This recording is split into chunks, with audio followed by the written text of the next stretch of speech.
Hi friends, இன்றைக்கி நம்ம எங்கே வந்திருக்கிறோன்னு பார்த்தீங்கன்னா, நம்ம 100 வயசு தாத்தா சூர்யாமலை தங்கம் அவர் வீட்டுக்கு தான் வந்திருக்கிறோம். எப்படி இருக்கிறீங்க? தெரியுதா தெரியுதா?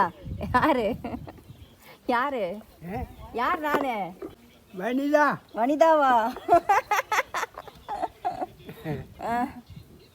102 வயசுலேயும் என்னைய மறந்துட்டாரோ அப்படின்னு நான் செக் பண்ணேன். நல்லா கரெக்டாக ஞாபகம் வச்சுருந்தாருங்க. ஃபஸ்ட் டைம் பார்த்த உடனேயே என்னைய பார்த்து ஹாய் சொல்லிட்டாரு. இவர் என்னடா ரொம்ப அமைதியாக நின்றுட்டுருக்கிறாருன்னு தானே பார்க்குறீங்க. இவர் ஒரு இடத்துல உட்கார வைக்கிறது ரொம்ப கஷ்டங்க. இப்படி தாங்க தோட்டத்தை பக்கம் சுற்றிட்டு வருவார். இங்கே போயிட்டு வரீங்க? நடக்க வேணாம், கீழே தடுமாறி விழுந்துடுவீங்க அப்படின்னு சொன்னாலும் கேட்க மாட்டார். இது மாதிரி தோட்டத்து பக்கம் சுற்றிட்டு வந்தால் தான் எனக்கு சாப்பிட பிடிக்கும் அப்படின்னு சொல்லுவார். எங்கே போயிட்டு வந்தீங்க? சும்மா போயிட்டு வந்தேன். ஊரில் ஒரு மேரேஜ் ஃபங்க்ஷன் இருந்ததுனால நானும் போயிருந்தேங்க. அப்பா வந்து தாத்தாவை கூப்பிட்டு போகிறதுக்காக, மகளை பார்க்கறதுக்காக தாத்தா போகிறாரு.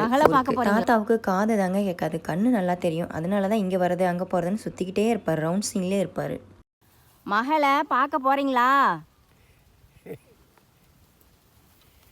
இங்கே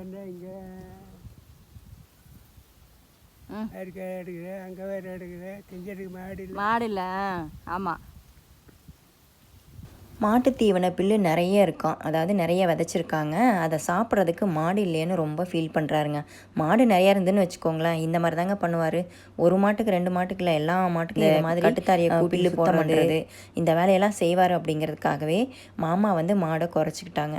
அது இல்லாமல் விவசாயம் வேலை பார்க்க முடியல அப்படிங்கிற காரணத்துக்காகவும் மாடு வந்து ரொம்ப கம்மியாக, அதாவது ஒரு மாடு 2 மாடு தான் இருக்கும்.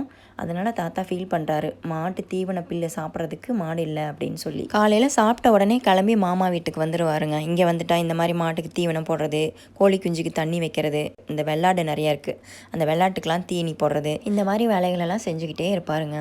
ஒரு ஸ்டெப் ஃப்ரண்ட்டில் வச்சா 4 ஸ்டெப் பேக் போகிறாரு. இவருக்கு இது தேவையா? சொன்னால் கேட்க மாட்டாருங்க. அமைதியாக இருங்கன்னு சொன்னால் கேட்க மாட்டார். ஊருக்கு போகிறதுக்காக பயங்கரமாக அப்படியே வெள்ளையஞ்சொல்லையமாக ரெடி ஆகிட்டார்.